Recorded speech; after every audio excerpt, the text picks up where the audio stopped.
The highly talented Brisbane-based singer-songwriter Briana Dinsdale has a voice that captures the essence of both heartache and hope, and her musical journey has already been marked by remarkable achievements. In 2022, Brianna's dedication to her craft was recognised when she was awarded the prestigious Keith Urban Scholarship to the CMAA Academy of Country Music, and earlier this year she was named a top 10 grand finalist in the 45th Toyota Star Maker competition. Brianna's live performances are a testament to her captivating stage presence at some of the most notable festivals in Australia, including the Groundwater Country Music Festival, Gympie Music Muster, and the Lasoo Country Music Festival in Queensland. What truly sets Briana apart is her exceptional songwriting prowess. Her lyrics resonate with wisdom beyond her years, delving into deep emotions that connect with listeners of all ages. Her previous singles, Irresistible Force, Last Name, and Whiskey Worked That Way, were all well received by radio nationally, and it's safe to predict that her latest release, Resentment, that I played a minute ago, will meet with the same degree of success. With a rapidly growing fan base and the well-deserved respect that she has earned from her music industry peers, Briana is quickly becoming firmly established as one of Australia's brightest emerging country music artists, and I intend to watch her rise to the upper levels of this nation's musical landscape with great interest. I'm delighted to have Briana standing by on the phone, waiting to have a chat with me, so allow me to bring this really talented lady on air right now. Hello, Briana, how are you?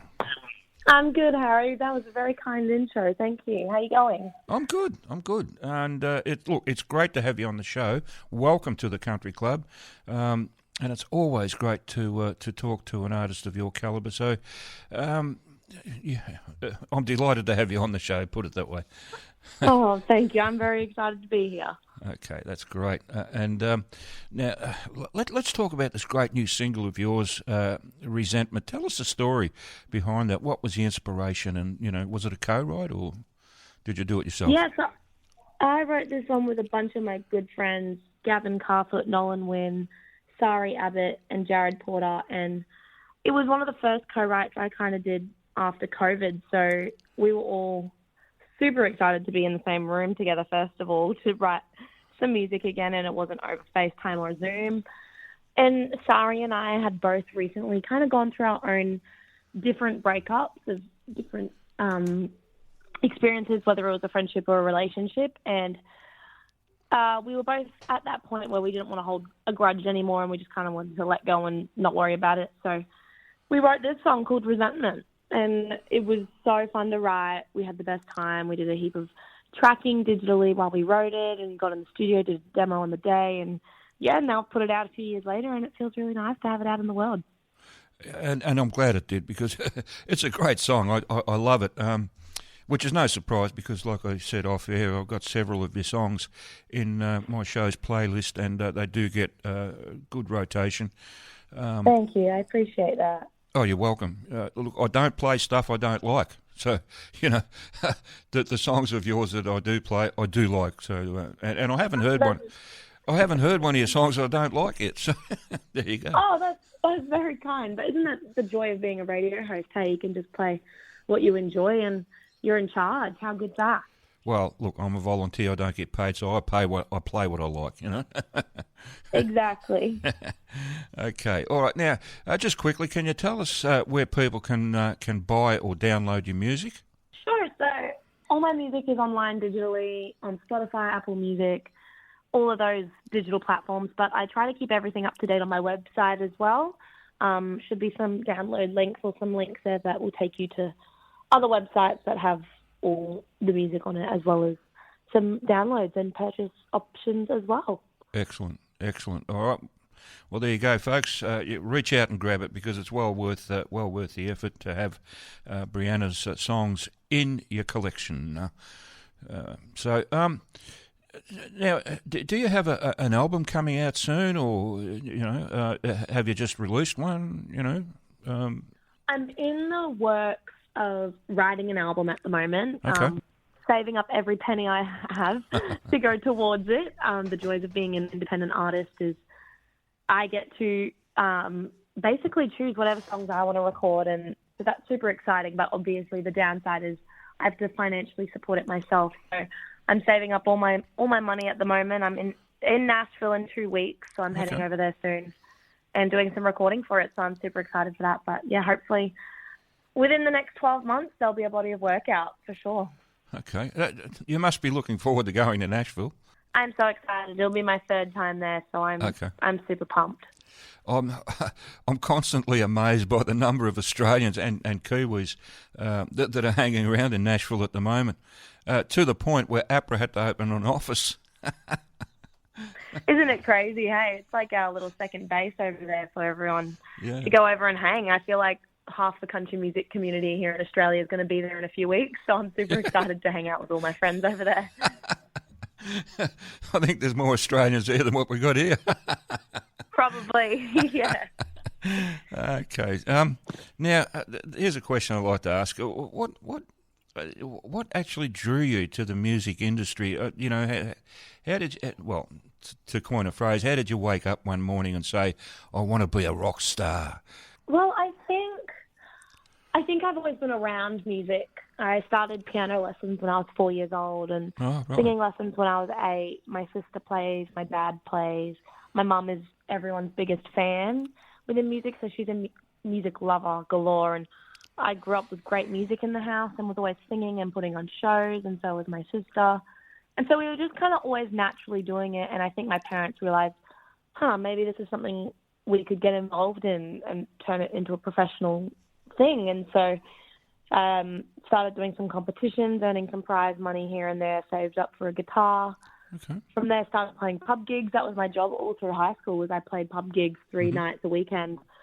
Missed out on a lot of things during high school, missed out on birthdays and parties and all of that stuff just to play pub gigs and learn the industry in that way, and just kind of naturally went from there. And now I've got a band and we play as much as we can, and hopefully it will just keep progressing naturally. I think that's the joy of the music industry is you do what you're meant to do in this industry and it falls into your hands, I believe, yeah. I agree. I agree. It's all down to you, isn't it? I mean, nothing in this industry comes for free, so it's all the result of hard work and dedication, really, and for the most part. Exactly, and if you're not passionate about it, then I think you're in it for the wrong reasons. And I've told myself the day I fall out of love with music is the day that I've overworked myself and it's become too much of a quote-unquote job or financial job. And so I really want to make sure I really love it every single day, and I still do, and I'm hoping that'll be the case for the rest of my life. Well, I hope you keep going too, because although we've got a wealth of talent in this country, we're blessed with it. People like you stand out, so it's great to have your music to play on a radio show. Oh, thank you. Yeah, well, you're welcome. Now, this leads me to the next question. Why country music? I mean, of all the genres that you could choose from, why did you pick country? I think kind of similar to the last one in the sense of just was naturally around it and grew up with a lot of like Keith Urban and Casey Chambers and now known as the Chicks, but previously the Dixie Chicks, and early Taylor Swift was my jam. She was quite literally my icon, still is. I love her so much. And just naturally started writing country music from listening to it all the time, but I've listened to a lot of other genres as well. I love classic rock like the Eagles and Bon Jovi and Fleetwood Mac, and so I think I try to morph all the genres I've grown up with into one to kind of create my sound. And I love like having no barriers and no rules when it comes to writing my own music. And some of the music I write definitely isn't country. I don't necessarily play it or release it. I have it sitting there to pitch to other artists. But country music is where my heart is at and what I want to do for the rest of my life. I love it so much. Okay, oh, that's great. So, who do you tend to like when you want to relax? Maybe have a drink or whatever, cup of tea, and listen to some music. Who do you tend to listen to? Oh, I think when I want to relax, I listen to a lot of Fleetwood Mac, or I listen to a lot of like chill country, so like calm Keith Urban, or Okay. I love like John Mayer stuff as well. I think is very calming. Mm-hmm. He's definitely not country, but he's a musical genius. Mm. But when I'm in a party mode, I love those country classics like, Sweet Home Alabama and all those classics that just keep you moving. But yeah, I love Fleetwood Mac. They're one of my favorites. Yeah, Sweet Home Alabama. You can't go wrong with that one. Exactly. That was always in our set list back when I was playing in a band. Sweet Home Alabama. It didn't matter where we were playing. We played that song at one point of the night. 100%. If I had $1 every time I played that song, I think I could have recorded like 5 albums by now. And strangely enough, it's one song that I never ever got sick of. Like you go through songs and you play them a few times and you say, "Oh, I'm sick of that one." I'll put another one in. But Sweet Home Alabama, no, always in the set list. I love playing that one. It's a heap of fun. It is. Yeah. Now, you've been doing a lot of live stuff, so I've got to ask, what's been your most memorable experience so far as a performer? I think one of my favourite performances was actually just last weekend. We opened for a band named The Wet Whistles, who are a country band here in Brisbane who are just doing absolutely amazing things in the Australian scene. Okay. What are they called? The Wet Whistles. Oh, right, okay. Yeah, and got to play that with my band. We opened for them, and it was a sold-out crowd in Brisbane, probably close to 400 people in there, so it was nice and packed. And the energy in the room was just amazing. We just had the best time ever, so that's definitely become a core memory. But any sort of gig where the audience loves to get involved is my favourite. I feel like if you're playing to a bare audience or a pub gig that the audience don't really care, you're just playing as background music, I think those gigs are tough. Mentally and physically, you kind of got to overwork yourself. But when the audience really loves to give back to you, I find they're my favourite gigs because we all let loose and just have fun. It's awesome. Okay, yeah. I get that. Yeah, that'd be a buzz, wouldn't it? Well, I'm not asking you because good stuff. Now, here's one that throws a lot of people, but, just answer it as well as you can. If you could pick 3 people to be on stage with, any 3 people, who would they be? Oh, I love that one. I think I'd have to say Taylor Swift. She's one of my icons. Really? Okay. I think I would say Stevie Nicks. All right. And I think I would probably say Luke Bryan because I think he's hilarious and just a heap of fun on stage and always laughing and dancing, and I think that would just be a core memory, just dancing with Luke Bryan on stage. Fair enough. Yeah, that's actually not a bad choice. I mean, Taylor Swift, I think it was last year or whatever, she did that tour out here in Australia, and 93,000 people here at the Melbourne Cricket Ground, the MCG, filled the place, absolutely filled it, and she was, and it was a great show, it was absolutely beautiful. So, I'm not surprised that you chose Taylor Swift. She is a great artist, absolutely gorgeous. As you are, I might add. Thank you. Thank you. Now, if you hadn't become a musician, if you hadn't chosen, to follow a career in music, what do you think you'd be doing now? Well, I'm actually studying teaching. I really, really love working with kids. I've always been super passionate about it. And so I'm studying teaching at the moment. I've got a year left of my degree. And I think if I wasn't doing music, I would have naturally just stuck in the education scene because my mum is a teacher, my uncle, my grandparents, all of my mum's side of the family were teachers. So they're all very empathetic, and I think that kind of passed down to me and my sister, and we really love working and passing on knowledge and also learning on the job as well is super fun. So I work as a music teacher as well at the moment, and it is the most rewarding job ever. I really do love it. So I think just working within schools would definitely be where I would want to be. Right, okay. Oh, that's interesting. Are you a qualified teacher? Have you, or are you still studying to become one? I've got 9 months left of my degree, and then I'm a fully qualified teacher, so I'm almost there. Okay, so that's a Bachelor of Arts in Education, yeah? Yes, yeah. Okay, wow. That's great. Well, yeah, congratulations, early congratulations, because I'm sure you'll pass. There's no doubt about it. Oh, we'll see how we go. Well, yeah, but yeah, that's interesting. Okay, so a fully qualified music teacher. I love it. I love it. That's great. Um, now, what was I going to ask? Yeah, what advice would you have for someone who's just starting out in music generally and country music in particular? My advice I give to everyone, even my students when they ask, is always just be yourself and be authentically yourself. I think there's so many people, like example in the music industry, who see someone who's already made it and they just want to be exactly like them. Like I have a lot of students and some of my little cousins, they all go, oh, when I grow up, I want to be Katy Perry or I want to be Taylor Swift. And I always remind them, I'm like, you can definitely take inspiration from them, but make sure you just stick to yourself and be you as well. And that's something I've always made sure to tell myself as well, because I think it's super easy to fall into that trap of wanting to be like someone else who is very successful for being them. But if you just stick with your guns and stick with yourself, you'll be fine as well. I think just being authentic is so important.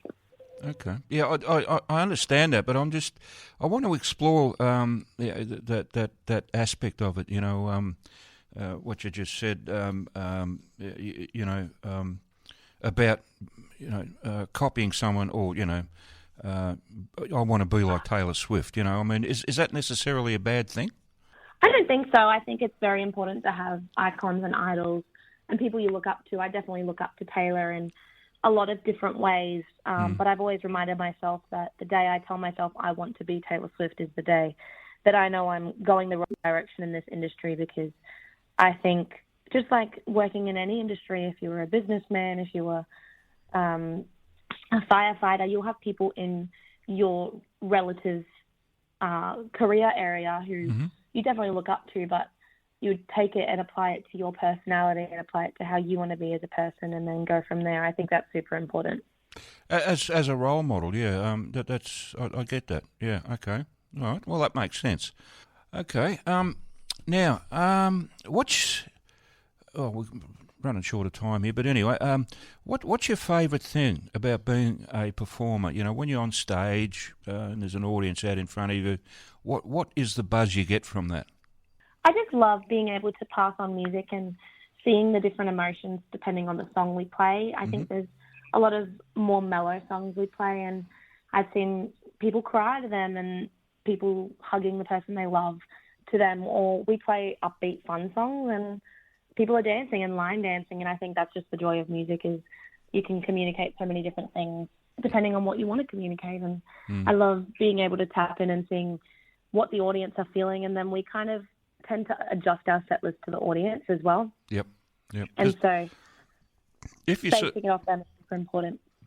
I agree. But I just, how do you... I mean, if you see someone, like a group of people line dancing to, what you're performing, I mean, that does that lift your game? Like, do you play harder, so to speak, or pull something? Yeah, most definitely. Yeah. I think it's super important to play to what you think the audience are feeling, and if they're line dancing, we're going to keep the song going for an extra minute to keep them line dancing, and if they're looking like they're getting bored and sitting down, then we'll tend to just change the song. I think it just depends on how the audience are feeling, that they're the people we're performing to, they're the people we're entertaining. We're not entertaining ourselves, so it's super important to us as a band that we play to them, yeah. Okay. Alrighty, we're nearly out of time. Just one last question. What's next for you? You got any upcoming gigs or festivals or tours? But I understand you're going to Nashville shortly. But apart from that, what do you got in store? Yeah, so next weekend I'm heading out to Chinchilla, which is in rural Queensland, to play a show next Saturday night, and then the weekend after that, we're playing a festival called Legends of Country, and it's got Troy Cassadaly, Lee Kernigan, cool. Casey Barnes, Sarah Storer, and ourselves on that. So we're super excited for that. And then obviously heading to Nashville, and then when we're back, we're playing the Gympie pre-muster. For the Gympie muster, we played the muster last year, so we're doing the pre-muster this year. and then playing the Denny Ute Musker later in the year, and some other festivals that haven't been announced yet. So it's a jam-packed year of performing, which I'm super excited for. Great stuff. All right, sounds like you've got a busy time ahead, so that's good. That's great stuff. All right, I've got to sign off, Briana. Just thank you so much for taking the time to have this chat with me on your Sunday afternoon, and I do very much appreciate it. So all the best to you and all the people in your band and all the people you really care about, and I hope everything goes gangbusters for you, and because you deserve all the success you can get. I appreciate that, Harry. Thank you so much. Thank you for having me. You're welcome. And have a great rest of your Sunday. No worries at all, and I look forward to our next conversation. Thank you, Harry. Okay, all the best. Bye-bye.